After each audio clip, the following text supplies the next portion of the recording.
Today's sermon by Jim Webb is called MLPA, Marine Life Protected Areas. Jim Webb has lived on or near California coast all his life. He loves to fish in the ocean, and he believes that the possibility of satisfying recreational sport can coexist with, and in fact requires, preservation and conservation of marine resources. To this end, he was a stakeholder during the Nearshore Fishery Management Plan. This effort called upon the use of MPAs, Marine Protected Areas, to achieve the goals of a sustainable nearshore resource, which he wholeheartedly supports.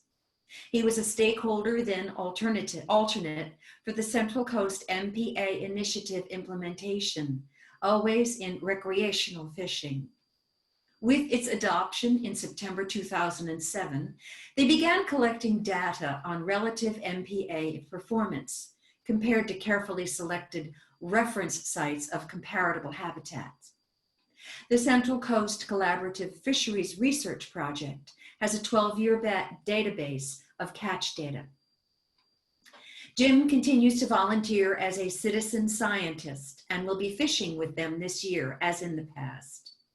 He participates in our local MPA collaborative, disseminating the good news about what local reserves mean for us.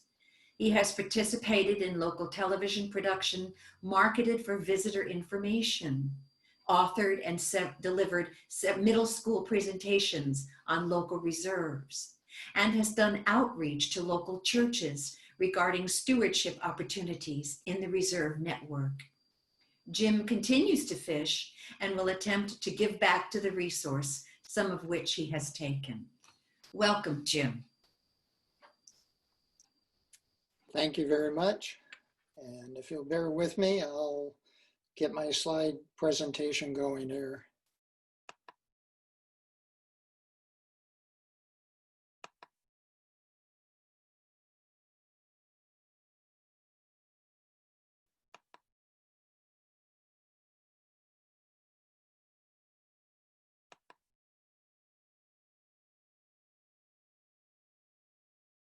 Okay, I trust everyone can see that now. All right. Thank you again for the invitation to be here. I'm fascinated to see your ceremony and happy to participate. I thought I'd take this opportunity to talk about marine protected areas, especially those that are right in front of Cambria and San Simeon. This won't be a thorough discussion of all 124 MPAs that were created from the 1999 MLPA Act, but it will be an eclectic tour of some of our local MPAs and what's going on there. So bear with me as we look at the next slide. This basically covers the area from Piedras Blancas Lighthouse down to Point Estero.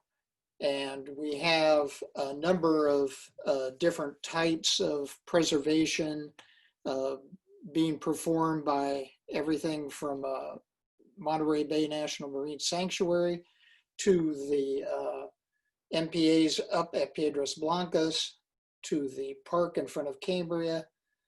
And we'll go through just a minute now what some of these different flavors of MPAs are. Each one has a little different design and is meant to protect a little different group of species going forward.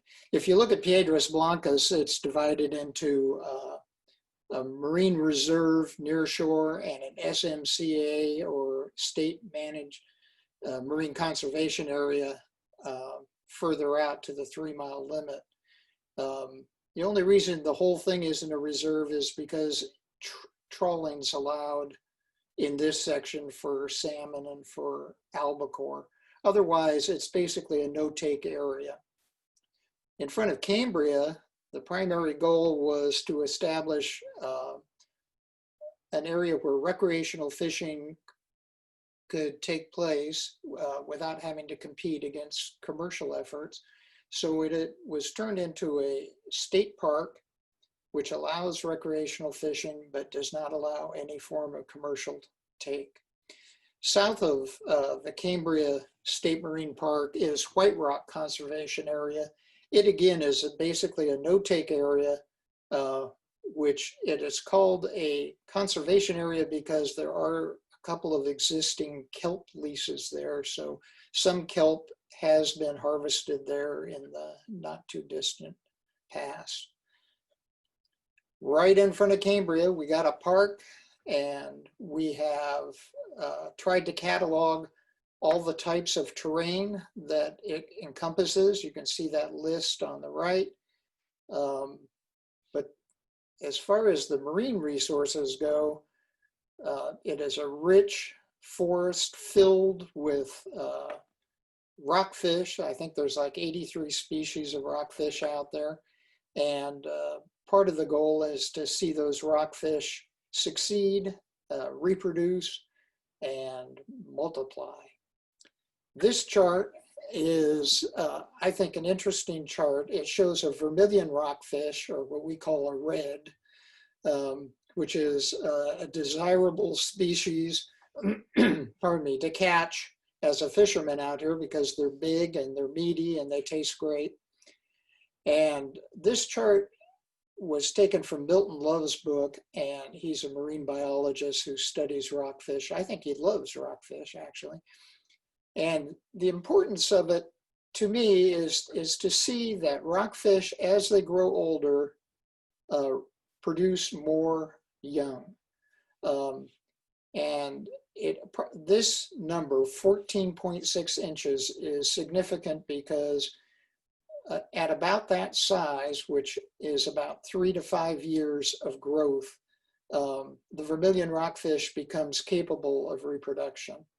And they don't produce a lot, but they produce, quite a few. Well, if you let them grow to, let's say, 5 to 10 years, when they're about a 20-inch fish, reproduction capacity has gone up tremendously.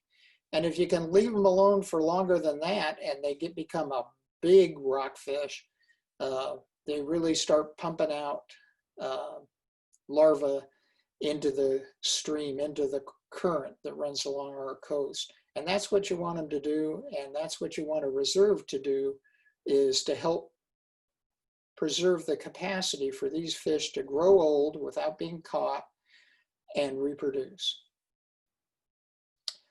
To study that is a real challenge, and the CCFRP Local Fishery Research Project is a participation between volunteer anglers such as myself and scientists at Cal Poly, where we catch, tag, and release rockfish in local MPAs and also in selected reference sites, which are typically adjacent to the MPA. Here you can see a gopher rockfish with a tag in it. The tag will identify where the fish was caught, what kind it was, who caught it, and if you call the number that's on it, you'll get a $20 reward for turning in that information. And a lot of people have done it. We've been doing this for 13 years. We have caught over 110,000 fish, and we have tagged and released over 35,000 fish. When we look at returns from fish that have been recaught by some by just recreational anglers, some on party boats, some by people out doing the tagging, actually. We've learned, if we look at the number of recaptures, that's the number of tagged fish that we learned about, that they called in and got their money. The vast majority of them don't travel very far at all. The importance of this is that spatial preservation techniques like reserves have a much better chance of working when the fish don't move around a whole lot. And so, in fact, that is what we have discovered, that the vast majority don't move more than a quarter of a mile. There's a few that get into the current and take off and are discovered elsewhere, but the majority of them so far don't move around much at all.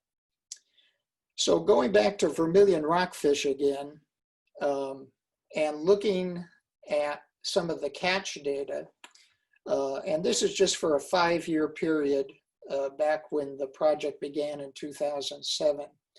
And these are locations of reserves along our coast. Piedras Blancas is one that's near and dear to most folks in Cambria.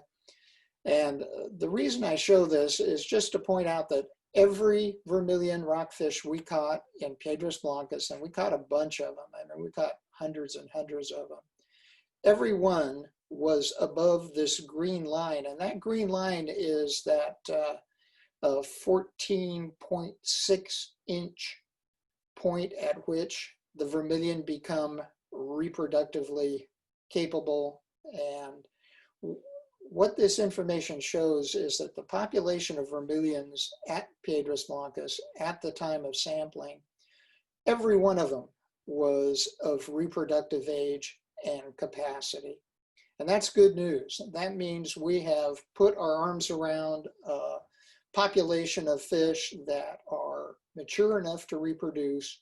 They don't move around a lot, and we have closed the area off to fishing, giving them a chance to reproduce at will.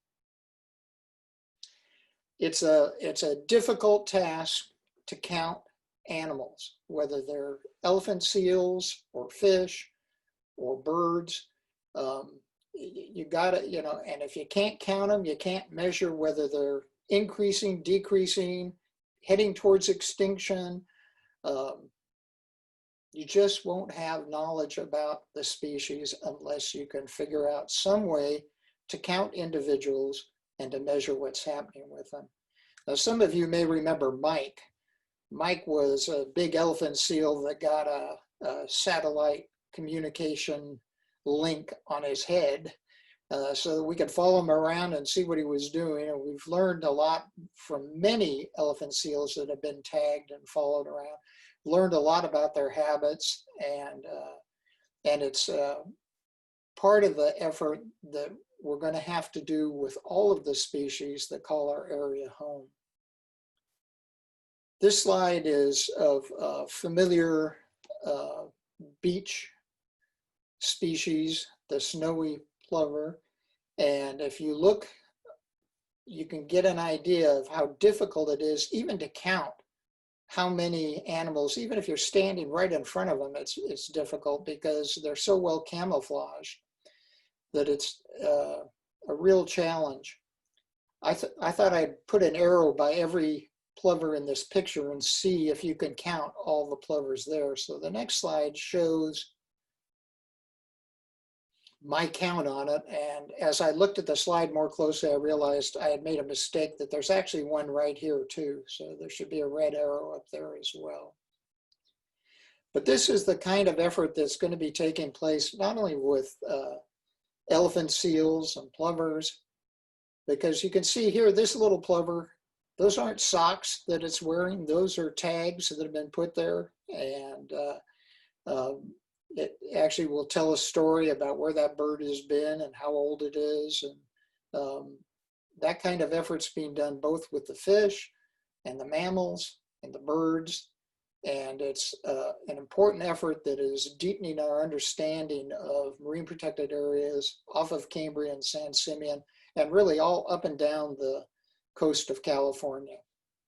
This somewhat frustrating slide shows, to me, it's kind of a symbol of what happens sometimes with scientific efforts. You seem to be going around in circles, not making a lot of progress. But even if you look at this poor little critter, he's gone around and around a number of times, but he's still making some headway. And I think that's true with us, with the marine protected areas off our coast. We're making good headway on understanding what populations exist out there and getting a handle on whether they're increasing or decreasing. So that pretty well sums up my report for an eclectic look at our local MPAs and some of the creatures that live there.